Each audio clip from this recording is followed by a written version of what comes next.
खडकवासला धरणातून 22,880 क्युसेकनं पाण्याचा विसर्ग सुरू। भिडे पूल पाण्याखाली गेल्यामुळे वाहतूक बंद।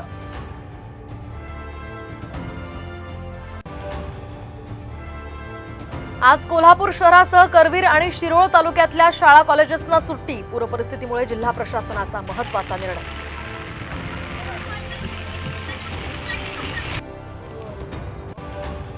आज राष्ट्रवादी आमदार अपात्रता प्रकरणी सुप्रीम कोर्टात सुनावणी। विधानसभा अध्यक्षांच्या निर्णयाविरोधात जयंत पाटलांची याचिका।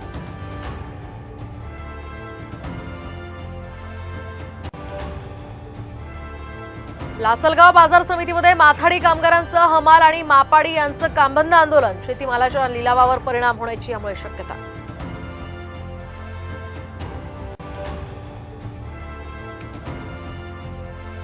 पूजा खेडकर नॉट रिचेबल असल्याची माहिती। पुणे जिल्हाधिकाऱ्यांवर केलेल्या छळवणुकीच्या तक्रारींसंदर्भात 3दा समन्स बजावून सुद्धा गैरहजर।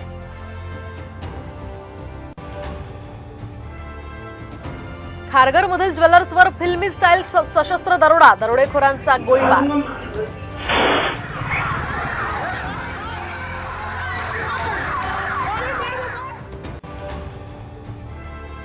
आजपासून मुंबईतील पाणी कपात रद्द। धरणांच्या पाणीसाठ्यात वाढ झाल्यामुळे मुंबई महापालिकेचा मोठा निर्णय।